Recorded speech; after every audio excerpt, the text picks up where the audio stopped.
They told him his ID wasn't valid, loudly, firmly, in front of everyone, because it looked old, worn, and didn't match what they expected someone like him to carry. A black man standing alone at the gate, dressed in a simple coat and holding a scuffed duffel, was told he didn't belong. Not by words alone, but by the eyes that narrowed, the backs that turned, and the rules that suddenly shifted. No one asked why his hands shook slightly or why he stood so still. They saw his skin before they saw his story, and in that moment, they decided he was a problem. What followed would shame an entire airport. But what none of them knew, what none of them could have imagined, was who he truly was, and what would happen when the truth finally surfaced. If this beginning pulled you in, like the video, subscribe for the full story, and tell us in the comments where you're watching from. This isn't just one man's journey. It's a message we all need to hear. That limp had followed him since the late 70s, earned on a hill no one talked about anymore, during a mission most never knew existed. Eldon didn't expect to be noticed. He had long learned the art of walking through places without making ripples. His presence didn't trigger attention. He moved like a memory others had forgotten. At the flight directory, he squinted against the glare. The letters were sharp, unforgiving in their brightness, and the icons blinking on the touchscreen seemed deliberately cryptic. His hands, worn and shaking slightly, hovered uncertainly. A teenage boy brushed past him with a carry-on that knocked Eldon's shin. The kid never looked back. No apology. Eldon muttered nothing. The ache that bloomed in his leg joined the dull soreness already sitting in his lower back. He rubbed his palm against his coat and moved forward again. The line at the check-in counter coiled and shifted with impatience. Conversations buzzed overhead, scattered and meaningless. Business meetings, weather forecasts, family plans. Eldon stood with his ticket clutched in his hand, a sheet printed from a local library terminal after 3 failed attempts. When it was finally his turn, he stepped up to the counter and nodded politely. The attendant, a young woman with sharp makeup and a badge that said Kendra, greeted him without warmth. Her smile didn't reach her eyes. She barely looked at the ticket, already reaching for the keyboard. Eldon placed the laminated veteran ID on the counter beside the paper. Kendra picked it up with 2 fingers like it was something sticky. Her eyes scanned the card with confusion. She turned it over once, then twice, frowning deeper each time. The corners were frayed, the photo nearly bleached from age. She set it down and called over a supervisor. He came over slowly, his expression neutral and guarded. He didn't greet Eldon. He picked up the ID and held it to the light, inspecting it with a squint. "This doesn't match our database," he said eventually, eyes still on the card. "Where'd you get this, sir?" Eldon answered quietly, pointing at the ID and then the ticket. His voice was even but rough, like gravel and wind. "This looks like a prop," the supervisor said, shaking his head. "Maybe from a thrift store. We can't accept this." Eldon remained still. He didn't argue. He simply gestured back to the name printed on the manifest. "We don't have you listed as a military passenger," the supervisor added, tapping away at his keyboard. "And this ID doesn't match anything valid in the last 30 years. Honestly, this looks handmade." People in line behind Eldon had begun to shift and whisper. One woman nearby craned her neck to get a better look. A man in a golf polo muttered something under his breath, and the 2 exchanged a glance. Kendra rolled her eyes and turned away. The supervisor dropped the card back on the counter. "This isn't good enough for any veteran benefits. Next time, bring something recent." Eldon bent and picked up the ID himself. He slipped it into a worn pocket inside his coat and nodded, not breaking eye contact. He stepped back from the counter and returned to the waiting area, settling into a hard plastic chair near the windows. Outside, snow flurries danced against the glass, barely visible in the gray light. A maintenance cart rattled by. No one acknowledged him. He placed the duffel on the floor carefully, as if it held something fragile. From his coat, he pulled the ID out again, unfolding it slowly, smoothing its corners like it was a photo of someone he had loved. He looked at it, expression blank.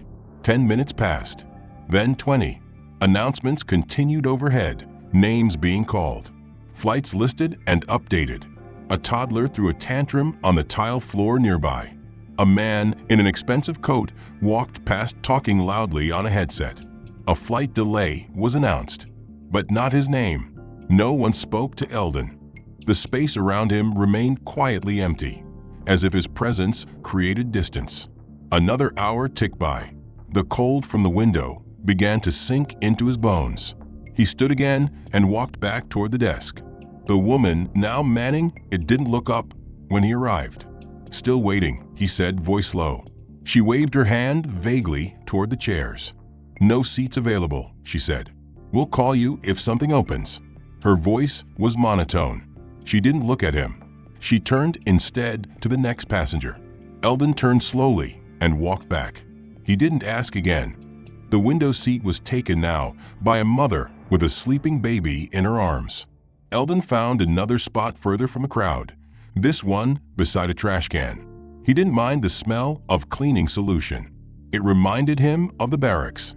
He sat and pressed his hands together around the laminated ID. It didn't tremble anymore. His fingers had gone still, his palms dry. The colors on the card had faded further in the light. The photo was almost ghost-like. He remembered the day it was taken. An army field, 24 men lined up under a baking sun. His uniform stiff with sweat, his back straight. He remembered laughing. That was a long time ago. Another boarding group was called. Eldon didn't move. He watched the gate agents scanning tickets, heard the distant voices. A group of men in corporate coats brushed past him on their way to the priority line. One of them dropped a receipt. Eldon bent to pick it up, but by the time he stood, the man was gone. He kept the receipt folded in his pocket. His fingers were wrapped around the frayed strap of the bag, his knuckles white. No one looked at him. The seat beside him remained empty despite the overflow of travelers nearby. A child pointed once, but the mother tugged the boy away, not scolding but redirecting, as if Eldon were something inappropriate for young eyes. The minutes bled into an hour. When a new boarding group was announced over the speakers, Eldon glanced toward the gate agent. His posture straightened out of habit, military reflex hardwired into the frame of his spine. He stood, dusted his coat, and began walking back to the gate. He was halfway there when the new attendant noticed and waved him down sharply, not with concern, but as if stopping a trespasser. She stepped around the counter, met him halfway, and extended an arm. He stopped in place without protest. Her voice was clipped, practiced. She told him again he wasn't cleared, that he needed to remain seated, that he was not listed. Eldon nodded, but she didn't move. Instead, she looked him up and down, eyes narrowing. Her gaze lingered on his coat, his boots, the faded ID clipped now to the inside lining of his lapel. He didn't touch it. He didn't reach for anything. Still, her expression shifted into something colder. She asked if he had any identification besides the card he'd shown earlier. He reached into the breast pocket of his coat and produced the folded sheet of paper with the flight details he'd printed at the library. She took it from him, held it with 2 fingers, and tilted her head as she scanned it. She called over another attendant, whispered something, and both of them chuckled under their breath. The other attendant, a man in his 20s with slicked hair and a badge that read service lead, stepped forward. He addressed Eldon in a tone slightly louder than necessary, drawing the attention of nearby passengers. He asked if Eldon had found the printout in a trash bin. The comment wasn't meant to be funny to Eldon, but it earned a laugh from a couple standing nearby. Eldon didn't respond. The young man's voice rose again, asking if Eldon was lost, if he needed assistance, if he wandered into the wrong terminal. His words carried the tone of concern, but the smile on his face betrayed the true intent: performance for an audience. Eldon replied quietly that he was simply trying to confirm his boarding status. The man's expression turned smug. He told Eldon to sit back down, loud enough for others to hear, and added that someone would let him know if, by some miracle, a seat opened up. Eldon turned without complaint. The walk back to the seats felt longer this time. The faces of nearby travelers followed him, not with curiosity, but discomfort, the kind reserved for someone whose presence disrupted the air. He resumed his place beside the trash can. No one said a word. not the attendants, not the passengers, not the cleaning staff that rolled their mop buckets behind him as if he were part of the furniture. Half an hour passed before a new team of flight crew arrived at the gate. One of them, a woman with neatly pulled back hair and a precise walk, stepped behind the counter. A moment later, Eldon heard footsteps approaching. When he looked up, she was standing in front of him, clipboard in hand. She didn't smile. She addressed him by last name and asked him to follow her. He stood slowly, knees stiff, hands gripping the duffel tightly. She didn't offer to help. He followed her down a corridor beside the gate. They passed a row of staff-only doors and entered a small room marked secondary processing. Inside, a uniformed man stood behind a metal table. The room was cold, not from air conditioning, but from the concrete floor and the stainless steel around them. The woman said little, only motioned for Eldon to place his belongings on the table. He did so carefully, setting the duffel down and stepping back. The uniformed man opened it and began pulling out the contents one by one. A rolled sweater, a pair of spare trousers, a canteen, a plastic bag with crackers. At the bottom, the man paused, pulled out the cloth-wrapped bundle. He unrolled it and revealed the 3 medals nestled inside. The ribbons had frayed at the edges. The colors had dulled with time. The man turned one of them over, squinting. He set them down and asked if Eldon had any weapons. Eldon replied no, voice steady. The woman wrote something on her clipboard, asked where the medals came from. Eldon gave the name of the base and the unit. She raised her eyebrows, asked him to repeat it. He did. She shook her head and said she'd never heard of it. The uniformed man said the ID still looked fake, that the medals could be replicas. The woman picked up the old veteran card and held it at a distance, tilting it toward the overhead light. She asked why Eldon didn't have a more current form of identification. He explained that the ID was issued by a federal agency after discharge. She countered that it didn't match any they were trained to recognize. The man asked why Eldon didn't just buy a regular ticket instead of trying to impersonate a veteran for a discount. Eldon didn't answer. The silence stretched.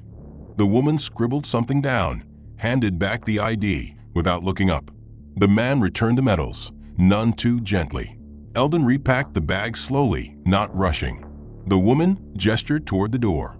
She said he could return to the waiting area and that someone might speak to him later. Eldon walked out the same way he entered. The whispers had faded, but the sense of being watched remained, not with curiosity, but with quiet disdain, as if his continued presence violated some unspoken rule about who belonged in certain spaces. The woman at the gate counter, different now, younger, impatient, had seen him return from the screening area but offered no sign of recognition. When Eldon approached to ask one last time if there had been an update to his status, she sighed audibly, setting her tablet down with exaggerated reluctance. She didn't ask his name. She just said it hadn't changed and then, in a louder voice meant for nearby listeners, asked him not to approach the counter again unless he was called. A few people nearby turned their heads. One man scoffed. Another shook his head slowly, not at Eldon, but at the perceived disturbance. Eldon nodded without speaking and turned away again, his boots heavy on the tile, his dignity eroding with each step. As he passed through the center of the terminal, heading toward a less crowded corner where he might wait unnoticed, he was intercepted. A staff member, this one wearing a red airport operations vest, walked directly into his path. The man didn't smile. His brow was furrowed, and his voice carried the sharp edge of authority. He asked Eldon to verify his name and reason for travel, and when Eldon replied, the man requested to see his ID again. Eldon produced the same laminated card, edges now curling inward from repeated handling. The staffer took it, examined it with visible disdain, and gestured for Eldon to follow him. They walked past a set of velvet ropes and into a narrow corridor lined with staff lockers. Eldon didn't resist. He simply followed, as he had done for most of the day, with the quiet submission of a man who no longer expected fairness. At the end of the hallway, they entered a break room filled with airline crew in mid-shift downtime. The television on the wall was muted, playing daytime news. The room smelled faintly of microwave burritos and cleaning fluid.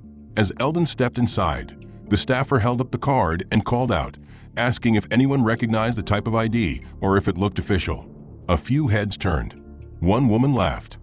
Another young man, still wearing his safety vest and gloves, stepped forward, took the ID, and made a show of squinting at the photo. He asked if Eldon had won it from a cereal box. Laughter followed. Someone else joked that it looked like a movie prop. Eldon stood quietly, his face still, his jaw locked. The red-vested staffer returned the ID with a smirk and told him there was no record of any military travel approval for him, then made a casual remark about impersonation being a serious offense. A few more chuckles echoed in the room. One crew member offered him a plastic cup of water, not as kindness, but with a performative gesture of feeding a stray. Eldon took it, thanked him softly, and stepped back out into the hallway without being asked. His duffel still hung from his shoulder, the weight of it now insignificant compared to the burden pressing behind his ribs. Back in the terminal, he searched for a new place to sit.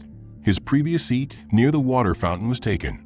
He moved further down the corridor and found a spot beside an unattended luggage cart. The metal was cold beneath him. He sat, back stiff, hands resting on the duffel now on his lap. His eyes didn't move from the floor. Minutes became hours. He was no longer paying attention to the gate numbers or the overhead announcements. A janitor pushing a mop bucket past him paused briefly, then continued without a word. The janitor's eyes had lingered, not in kindness, but in calculation, as if unsure whether to report him. Soon after, 2 security guards arrived. They stood a few feet away, conferring in low voices, casting occasional glances his way. They didn't approach, but they didn't leave either. The message was clear. Eldon was now a problem to be observed. Passengers gave him a wide berth. A man in a tailored coat murmured something to his partner as they passed, shaking his head, not loudly, but just loud enough. Eldon didn't react. His shoulders remained squared. His eyes stayed forward. His breath moved through his chest like a quiet tide. One child tugged at his mother's sleeve and asked about him, pointing openly. The mother pulled the child away quickly, apologizing under her breath, not to Eldon, but to the imagined discomfort of those watching. Eldon didn't flinch. In his pocket, his fingers closed around the edge of a laminated card again, rubbing the surface smooth from habit. He no longer expected it to be accepted. He no longer expected much at all. Time moved on. He had stopped pulling it out. He had stopped hoping it would mean anything. Still, he remained where he was, hunched over his duffel bag, shoulders pulled tight, trying not to take up space in a terminal full of people who wished he wasn't there. He did not know that back at the main counter, his name had become a point of discussion, not for service, but suspicion. After hours of being ignored, someone had filed a report. One of the younger gate agents, the one who had mocked the ID earlier, had told a supervisor that Eldon might be a threat. He claimed Eldon had been wandering the terminal repeatedly, that he had become aggressive when questioned, and that he had possibly tried to present a fraudulent document to gain unauthorized boarding access. None of this was true, but no one questioned the report. The words impersonation and erratic were written down on a clipboard behind the counter. A printed photo from one of the security cameras was clipped to it, grainy, taken while Eldon had stood still, shoulders rounded, facing the check-in desk hours ago. That image was enough. A security alert was issued through the internal network, and within minutes, 2 security officers approached him again. This time, they did not speak in low voices. They walked with purpose and authority, standing tall and tense as they called his name loudly, drawing the attention of nearby travelers. Eldon looked up slowly, startled not by the sound, but by the sheer volume of it.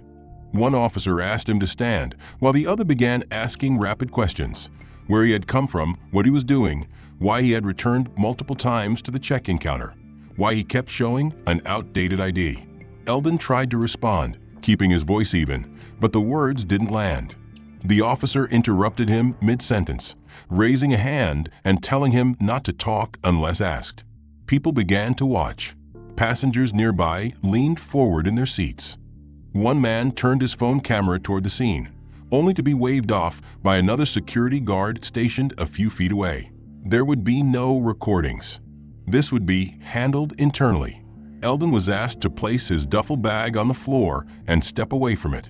He complied without hesitation, his movements slow but measured. The younger of the two guards opened the bag and sifted through it again, though it had already been inspected earlier in the day. He pulled out the bundle with the medals, unfolded the cloth, and this time let the contents fall onto the tile carelessly. One of the medals clattered and rolled slightly. Eldon moved to reach for it, but the officer raised his hand and stepped in front of him. "Not yet," he said. He asked again about the ID, implying it could be a forgery, that perhaps it had been used in past scams. Eldon's mouth opened, but no sound came out. He shut it again and looked down at the metal spinning to a stop beside the officer's boot. The metal caught the light and flickered for a moment before it lay still. The officer finally let Eldon retrieve it, and he bent down stiffly, picked it up, and returned it to the cloth with steady hands. No anger showed in his face, just a long-suffering patience born of having learned that no one listens when a man like him protests. One of the agents on the scene now carried a clipboard and took down information. When Eldon gave his name again, spelling it slowly, the agent nodded but did not look up. A phone call was made from a walkie-talkie on the older guard's shoulder. They spoke in codes, referencing potential impersonation and possible mental instability. Eldon heard none of this clearly, but he could feel the shift. The gaze of the officers was no longer curious or cautious. It was critical, clinical, as if trying to determine what sort of category he belonged to now. A passenger waiting nearby, an older woman with silver hair and a burgundy scarf, walked past and muttered something to her husband about how the airport was going downhill. He nodded and pulled his suitcase tighter, glancing at Eldon briefly before turning away. The scene unfolded in full view of half a dozen gates. No one intervened. No one asked questions. Eldon was asked to walk with them. He obeyed. They did not handcuff him, but they walked close, one on each side, as though escorting someone dangerous. Along the way, other passengers moved aside without being asked, creating a silent path through the middle of the terminal. Eldon kept his head up, his hands visible, his breathing even. Inside, his thoughts were a storm, not of confusion or fear, but of disbelief that this had all come from showing a laminated card that once gave him access to bases across the world. They entered a new holding area separate from the screening rooms, where a plain wooden bench sat beneath a wall of security monitors. A second set of guards now joined the group, speaking quietly to the ones who had brought him. He was made to sit on the bench, while one of them stood beside the door. Another sat behind a desk and opened a file on a tablet, scanning information slowly. The questions began again. Where was he traveling? Why? Who had issued the ID? Why hadn't he updated it? Why had he shown it so persistently? Was he aware that impersonating federal personnel was a felony?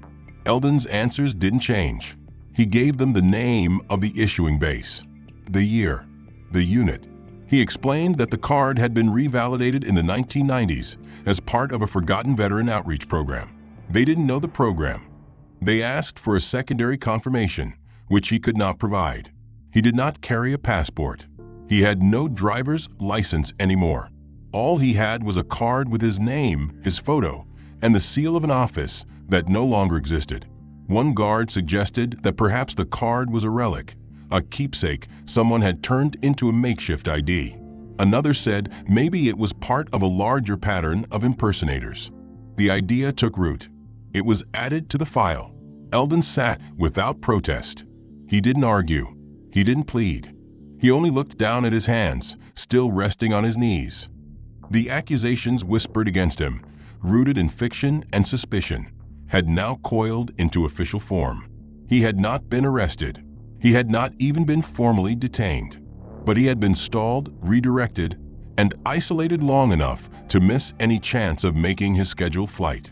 Worse than that, he had been publicly labeled as a man whose identity could not be trusted, a veteran who could not prove he belonged, a traveler who had caused discomfort without raising his voice.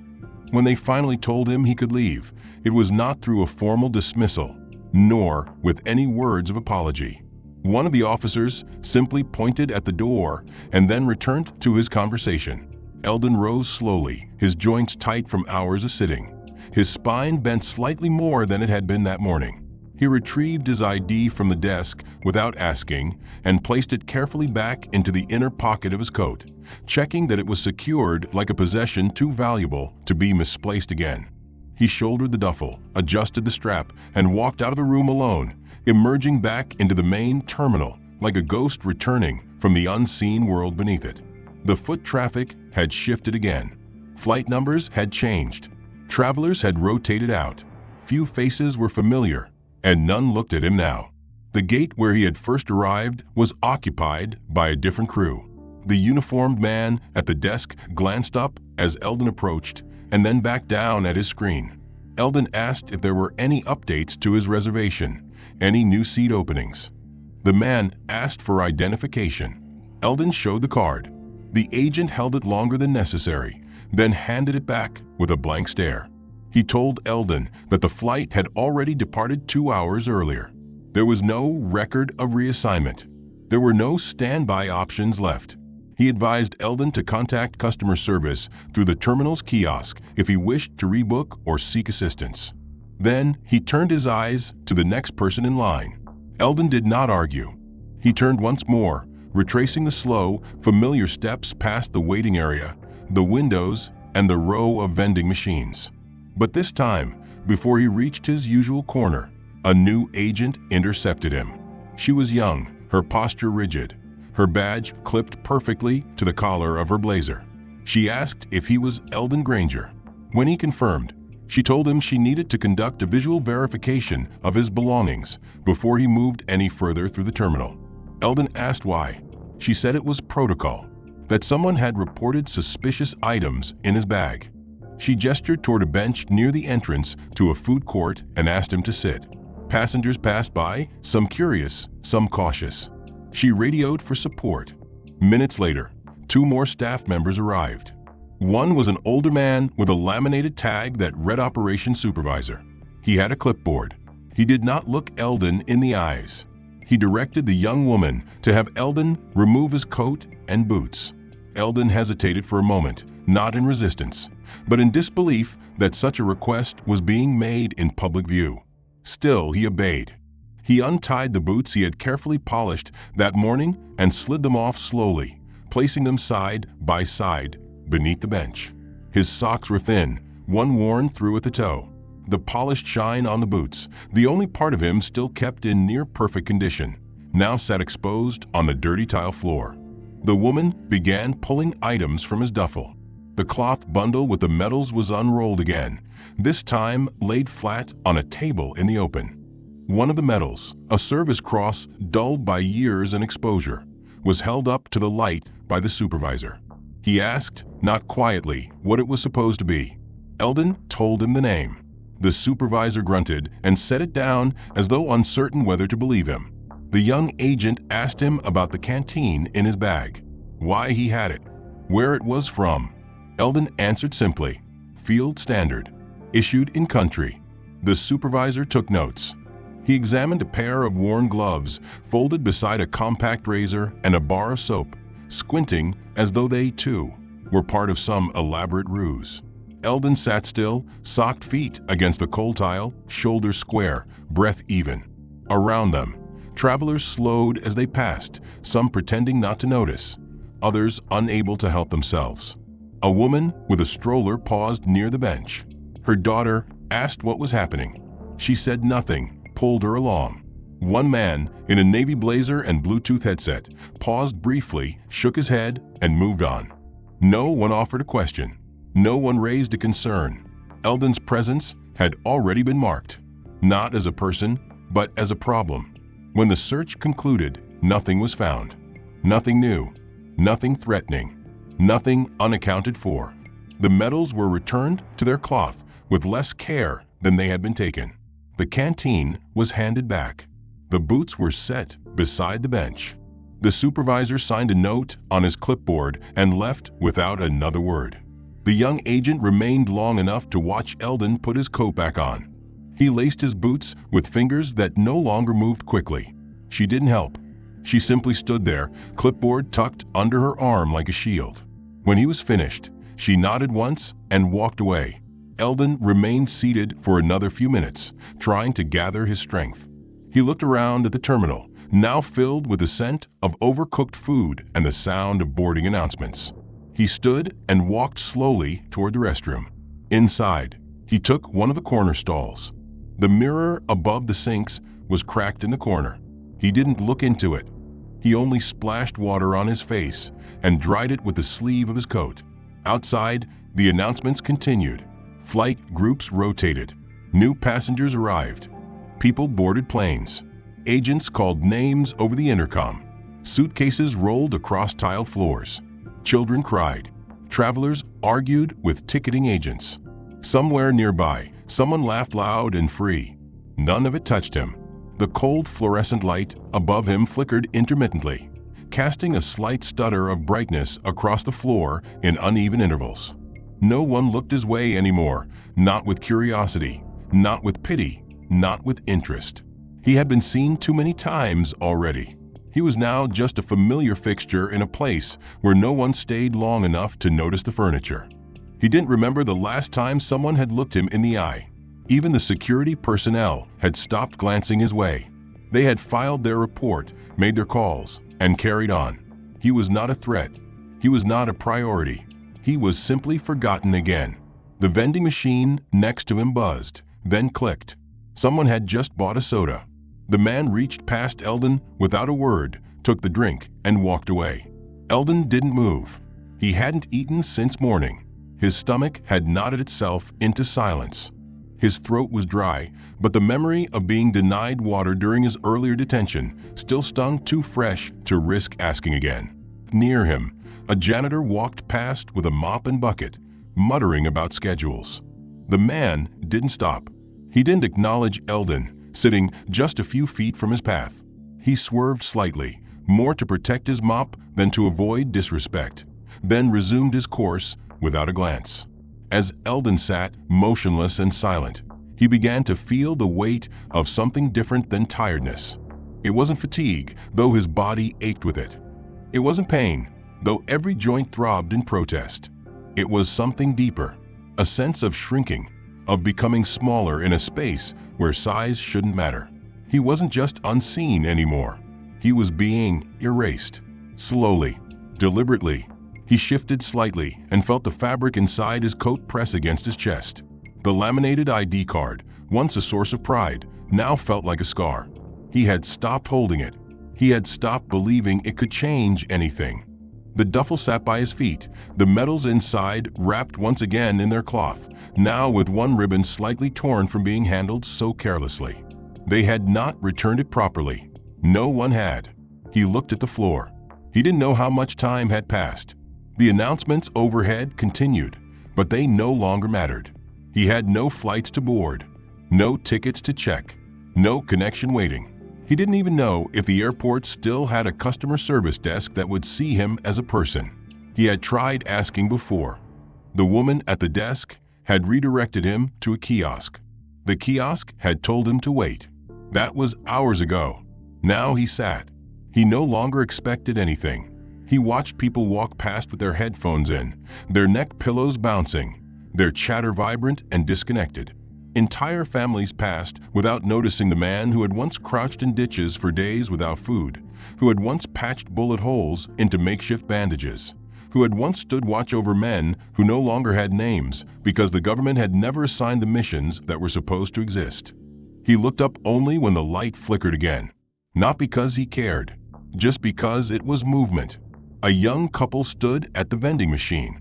They were arguing softly about which candy bar to buy. The man noticed Eldon, hesitated, then shook his head and picked a soda instead. Eldon's presence was unsettling, not because he did anything, but because he did nothing. He was still, and in stillness, he made people confront things they didn't want to see. After they left, the space grew quiet again. The janitor returned. This time, he stopped briefly. He asked if Eldon needed help, not with warmth, just as a formality. Eldon looked up and tried to speak, but the words caught in his throat. The janitor shrugged and moved on. It was enough to ask, not enough to stay. Eldon bowed his head again. The pressure in his chest grew tighter. It wasn't panic. He had felt panic before. This was different. This was the weight of being dismissed by the very people he had once risked his life to defend.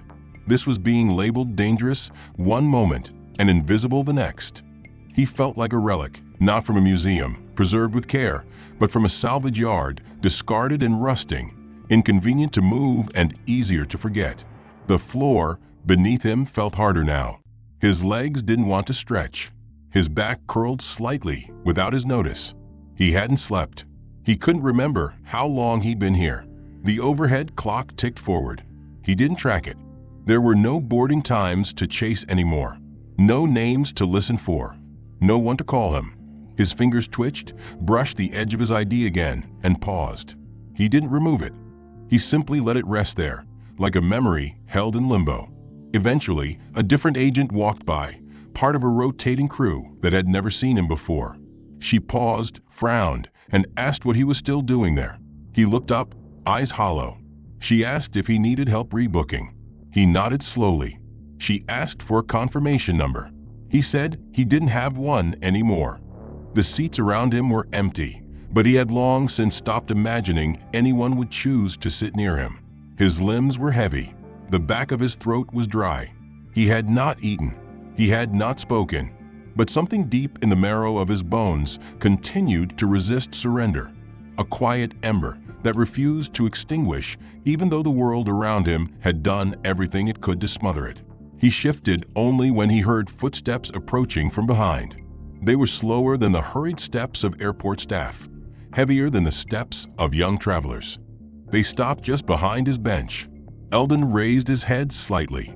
A man in a dark coat stood there, older than most of the staff, hair close-cropped and graying at the temples, his posture sharp and upright, though not unkind. His badge read Federal Security Liaison.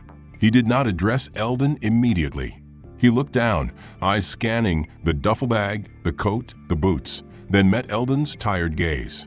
He said Eldon's full name, not as a question, but as a statement. Eldon blinked slowly and nodded. The man reached into his jacket and pulled out a small tablet. On the screen was a photo, grainy, black and white, clearly from decades ago. A young man in uniform stood in the image, square-jawed and resolute, flanked by two others wearing the same insignia on their shoulders. Beneath the photo was a name, Eldon's name. The man tapped the screen, then looked up again. He asked if Eldon still remembered Operation Skybridge. Eldon's hands twitched at the name, his fingers clenching briefly into fists before releasing. His lips parted, but he said nothing. The man took a seat on the bench beside him, not across, not above, beside. He said that files related to classified units from the Cold War had recently been declassified in stages, and one of them, buried in a digital vault at the Department of Defense, had just been flagged due to a security mismatch. Eldon's old veteran ID had triggered the system, not because it was fraudulent, but because it belonged to a program that had once been designed to disappear its own members. The liaison explained that only a handful of surviving members had surfaced in the past decade. Most had died before the records were restored. Eldon was one of the last, perhaps the only one still trying to travel under an ID that had technically never existed. The man's voice was low-level and entirely free of mockery. He told Eldon that the moment the security ping came back with a match, he had been instructed to verify in person. No one else in the building had clearance to know the full details. Eldon listened in silence, his chest rising with the first full breath he had taken in hours. He leaned back slowly, his spine straightening, not from comfort, but from recognition. The liaison handed him a printed document, fresh, crisp, bearing a federal seal. It confirmed his service, the unit name, the years of deployment, and a new identification number linked to updated veteran records. Eldon took it in both hands, his fingertips trembling as they touched the paper. The liaison stood and asked if Eldon wanted help retrieving his reservation. Eldon shook his head. Not yet. There was something else in his eyes, something like defiance, not against the man, but against the machine that had nearly erased him. The liaison nodded in understanding. He placed a hand briefly on Eldon's shoulder, a gesture not of pity, but of respect. Then he turned and walked away. Eldon sat for several minutes, the paper in his lap, his breath shallow. The glow of the overhead lights softened around him. He reached into his coat and slowly pulled out the old ID. For the first time since arriving, he looked at it not with doubt or shame, but with clarity. Then he unfolded the cloth from his duffel and revealed the medals, laying them gently in a row across his lap. The ribbons, torn and faded, still bore the weight of meaning. They had survived desert heat, jungle rot, and decades of silence.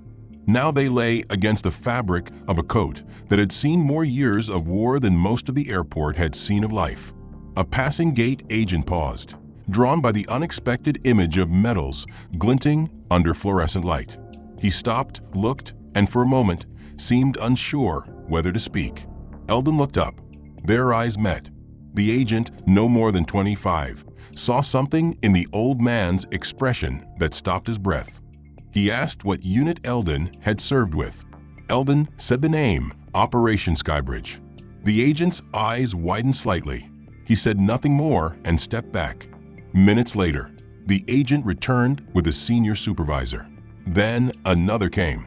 Within the hour, news spread through the ranks of the terminal staff, not from social media or cameras, but through whisper and memory, story and shame.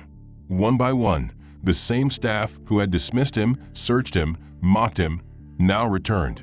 They stood not as guards, but as people trying to understand the depth of what had just been revealed. Eldon did not rise. He did not gloat. He simply sat, the medals across his lap, the declassified document resting on his knee, and the old ID still between his fingers. His silence was no longer interpreted as confusion or threat. It was now seen for what it was: dignity too long buried beneath bureaucracy, prejudice, and ignorance. The man they had searched, mocked, questioned, and dismissed was not who they thought he was. He had not been some confused drifter clinging to a fake ID. He had been the shadow of a forgotten mission, one that now surfaced into light only because of a system glitch that triggered a federal recognition protocol. The laminated card in his coat was no forgery. It was a relic of a unit so secret that most of its documentation had only recently been unsealed. And Eldon Granger had carried it quietly and patiently for decades, never demanding recognition, never asking for special treatment, until the day that the systems built to ignore him had turned on him, trying to erase what little he had left. But now the tide had turned. Where before his presence drew discomfort, now it inspired unease of a different sort. Airport personnel passed him slowly, some pausing to glance, others offering nods of respect they didn't quite know how to give. The young gate agent who had laughed during the bag inspection stood at a distance, his eyes full of regret and uncertainty, clutching his tablet without purpose. Eldon didn't meet his gaze anymore. He didn't need to. The weight of realization hung heavy around him, and there was no comfort in the silence. A different supervisor, older and more composed, approached and introduced himself quietly. He didn't ask questions. He only offered to personally escort Eldon to the nearest lounge, to offer food, a place to rest, assistance with rebooking, and if needed, a car and driver from the Department of Veteran Affairs who had been contacted after the federal match had been confirmed. Eldon considered the offer, then shook his head. He didn't want comfort purchased by guilt. He didn't need luxury to wipe away the indignity he had endured. He needed something simpler. He needed truth. He needed respect. And for that, he didn't need soft chairs or hot meals. What he wanted more than anything was for them to remember every agent, every guard, every person who had looked at him and seen nothing. So instead of accepting the lounge invitation, he stayed where he was. He set his medals on the bench beside him, not for display, but for presence. They were not awards in the decorative sense. They were scars cast in metal. The cloth beneath them remained wrinkled from the earlier searches, the ribbons frayed from too many careless hands. But now, the hands remained at a respectful distance. The same security officer who had earlier demanded his ID and ordered him to the secondary inspection room returned, eyes lowered. He stood in front of Eldon, not speaking immediately. Then he did something no one else had done that entire day. He apologized. Not formally, not from a script, but from a heart, quietly, his voice shaking slightly as he spoke. He admitted he had not known. He said that ignorance was no excuse, but he wanted Eldon to understand that he regretted his behavior. Eldon looked at him and said nothing, but he nodded once. A slow, deliberate movement. It was enough. The officer stepped away. Another came. A baggage handler. Then a flight attendant. They came not in groups, but alone, individually, as if unsure whether they even had the right to speak. Some said sorry. Others only said thank you. A few left tokens, water bottles, snacks, a small bag with warm socks from a traveler store, handed off without explanation. Eldon did not ask for them. He did not refuse them. He accepted each with the same silent grace he had shown throughout the day. Not because he wanted pity, but because finally they were seeing him. Finally, they were choosing to see. The terminal shifted. A subtle but undeniable recalibration of energy moved through the space. Eldon Granger was no longer a forgotten body on a bench. He was now a reminder, a lesson, a reckoning. Travelers began to notice the attention around him, and some asked questions. A few staff explained quietly. The story began to shape not with embellishment, but with reverence. A man who had served in an unspoken war, who had carried a forgotten burden, had been denied, humiliated, and nearly erased, and yet endured without complaint, without anger, without surrender. An airline executive, alerted by the federal liaison who had first identified Eldon, arrived in person. She was dignified, efficient, and visibly uncomfortable. She offered a formal apology on behalf of the airline, citing training gaps and systemic failure. She offered to fast-track a boarding process, seat him in first class on any flight he chose, grant lifetime veteran travel privileges, and facilitate a media team to honor his story if he allowed it. Eldon listened, his eyes calm and unreadable. Then he asked only one question. Why did it take a federal validation to matter? The executive hesitated. She gave no answer. There was none. Not one that would absolve the days and hours already spent breaking a man before recognizing him. She promised change. She promised training. Eldon nodded, not in agreement, but in acknowledgement. The conversation ended there. And yet, the impact of his presence continued to ripple outward. Nearby passengers who had seen the earlier humiliation began to approach. One man admitted he had assumed Eldon was homeless. Another confessed to having walked away when he saw the security confrontation. Both said they were sorry, not in the performative way of social currency, but with sincerity. A woman, her eyes red-rimmed, knelt beside him and said her father had served, that he too would come home to silence and doors that never opened again. She thanked Eldon not for what he had done, but for not giving up. Eldon did not cry, but his fingers gripped the edge of the bench a little harder. That quiet ember inside his chest glowed brighter, not from vindication, but from something more sacred, remembrance. A flight announcement rang overhead. This time, it was his name. A newly booked seat awaited him. A full escort had been prepared. But Eldon did not rise immediately. He looked once more at the terminal, at the people, at the long, echoing walkways, the cold tiles, the fluorescent lights. He thought of the hours he had spent ignored, doubted, ridiculed, then finally acknowledged. Not for being loud.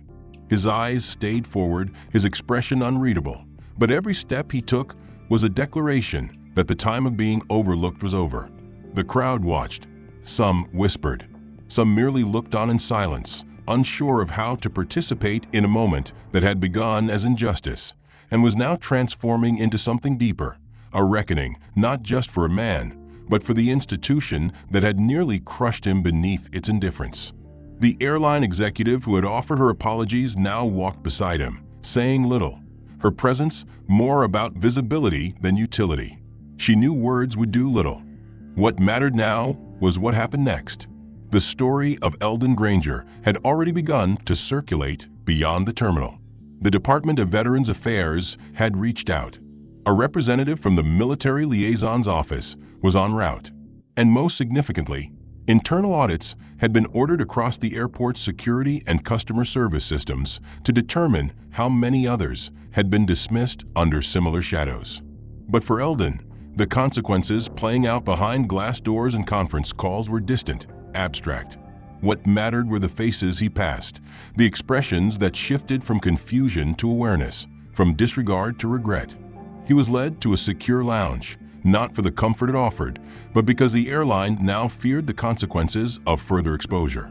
Within that lounge sat several of the individuals who had earlier mishandled him.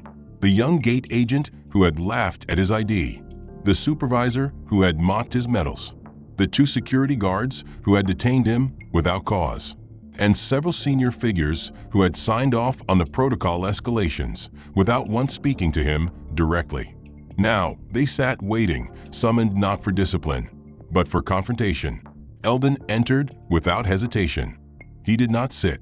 The lounge was silent. The men and women inside shifted in their seats, not because of guilt alone, but because they knew they had not expected to see him again. Standing, dignified, unbroken, a federal liaison stood in the corner, arms folded, observing. He said that Mr. Granger had agreed to this meeting on the condition that he be allowed to speak without interruption. No one objected. Eldon began simply. He told them his name again, not as an introduction, but as a statement. He named his unit, the years of service, the missions buried under years of silence and secrecy. He told them where the scars on his hands came from, why his ID looked different, why his medals were worn from handling and not display. Then he told them what had happened at this airport, from the moment he first approached the desk to the moment he was finally allowed to exist again. He didn't raise his voice. He didn't accuse them with dramatic flair. He just laid it out, piece by piece, like evidence in a trial where the verdict had already been decided. When he finished, the room was still. The executive asked if he would accept a formal apology from each of them, recorded and submitted as part of a public commitment to change. Eldon said he didn't need recorded apologies. He wanted them to change their protocol. He wanted training programs implemented that didn't just teach compliance, but taught recognition of human dignity. He wanted a permanent oversight team installed to review how veterans and elderly travelers were treated across all terminals, not just in this one. He wanted the airline to use his experience not to polish its image, but to prevent another man from being ground down to nothing by the same machinery that had nearly undone him. The executive agreed. The others nodded. Some did so with tears in their eyes, not because they had been scolded, but because they had seen, now fully and inarguably, the truth of what they had done. Eldon left the lounge without taking anything from the spread laid out on the table. No refreshments, no gifts, nothing symbolic. He took only his document, his ID, and his medals. The flight awaiting him had been upgraded. He was escorted through a private passage to the gate, but even then, he walked without pretense. In his silence, there was strength. In his movement, there was purpose. But the reckoning was not over. Back inside the terminal, disciplinary proceedings were beginning. The young gate agent was removed from his post, not just for the treatment of Eldon, but for a pattern of complaints that had now been validated by the scrutiny Eldon's case had invited. The security guards were reassigned pending formal review. A memo from the Department of Homeland Security instructed all TSA personnel to undergo supplemental sensitivity training within the next 60 days. And more than that, a culture of discomfort spread among those who had once operated under the assumption that power meant unquestioned authority. They now knew better. They had seen a man stripped down to nothing, then rise without bitterness. They had witnessed a reckoning not brought about by force or outrage, but by truth patiently endured and finally acknowledged. Across the country, the story was picked up by veterans networks, travel blogs, and then major media outlets. But Eldon didn't grant interviews. He didn't appear on talk shows. He didn't record statements for political gain.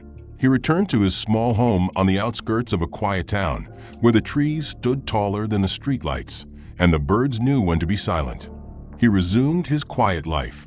But the ripple effects of his ordeal continued. Policies changed. Protocols were reviewed. People remembered his name, not because he had demanded they do so, but because he had shown what it meant to hold the line long after the war was over. Eldon Granger did not seek applause. He did not chase recognition. When the plane touched down in his home state and he stepped off into the small, modest airport that had once been the quiet entrance to every journey he had taken in decades past, he did so not with the fanfare his story now carried, but with the quiet gait of a man returning to his soil. The air felt colder, the sky lower, the clouds thicker, but it was his.